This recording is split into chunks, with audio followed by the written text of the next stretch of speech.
Hello भक्तों, जय माता दी, जय श्री दुर्गे माँ की। एक बार फिर से मैं आपका वही पुराना राजीव कुशवाहा एक नई वीडियो के साथ उपस्थित हूँ।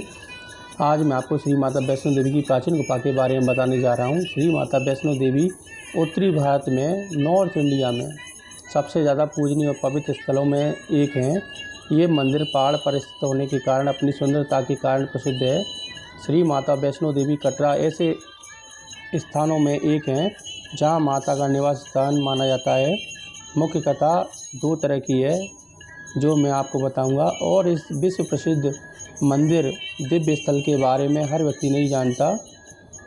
जम्मू कश्मीर राज्य की त्रिकुटा पहाड़ियों पर स्थित है। माँ का मंदिर एक गुफा में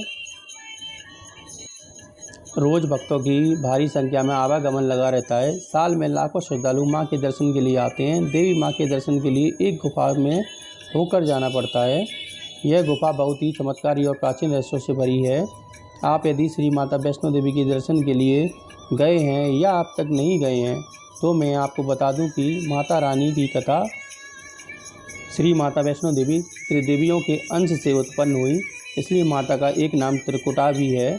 माता की प्राचीन गुफा ज़्यादातर बंद रहती है, इसलिए श्रद्धालुओं को आर्टिफिशियल गुफा के दर्शन करने पड़ते हैं। लेकिन जब श्रद्धालुओं की संख्या कम होती है तब माता रानी की प्राचीन गुफा को खोल दिया जाता है। प्राचीन गुफा में लेटकर ही जाना होता है और गुफा में हर समय गंगा जल बहता ही रहता है। पहले भक्त इसी गुफा से होकर दर्शन करते थे, लेकिन श्रद्धालुओं की बढ़ती भीड़ को देखकर श्राइन बोर्ड ने 1977 में आर्टिफिशियल गुफा का निर्माण किया गया। माता ने जब भैरवनाथ को मारा था तब सिर भैरव घाटी चला गया और उनका शरीर वहीं द्वार पर रह गया। यही शरीर पत्थर के रूप में आज भी गुफा के बाहर पड़ा हुआ है, जिस पर लेटकर ही प्राचीन गुफा में दर्शन करते हैं। हम माता के दरबार में गर्भजून का भी विशेष महत्व है। भक्तों, इस गुफा की ऐसी मान्यता है कि माता रानी इसी गुफा में 9 महीने ठीक उसी तरह रहीं जैसे एक शिशु माता के गर्भ में 9 महीने रहता है, इसलिए इसे गर्भजून गुफा के नाम से भी जाना जाता है।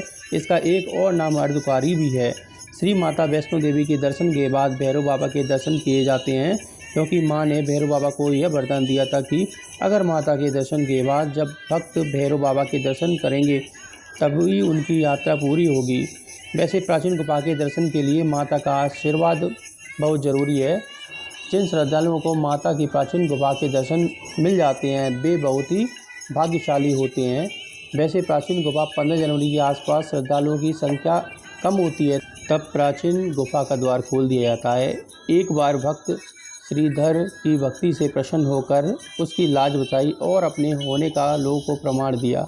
माँ ने हनुमान जी की प्यास बुझाने के लिए जब बाण चलाया तब बाणगंगा प्रकट हुई और हनुमान जी ने अपनी प्यास बुझाई।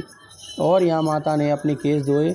चरण पादुका के बाद अर्धकुंवारी और फिर अर्धकुंवारी के बाद माता का भवन और बाद में भैरव घाटी के दर्शन किए जाते हैं।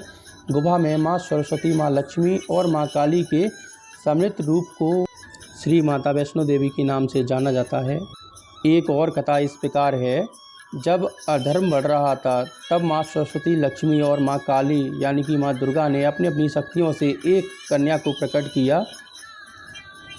यह कन्या त्रेता युग में भारत के दक्षिणी समुद्र तट रामेश्वर में पंडित रत्नाकर की पुत्री के रूप में उत्पन्न हुई और यह माता वैष्णवी कहलाई। यह थी श्री माता वैष्णो देवी की मुख्य कथा। वैसे श्री माता वैष्णो देवी की कथा बहुत लंबी है, पर इस वीडियो को छोटा रखने के लिए मैंने आपको केवल मुख्य बातें ही बताई हैं।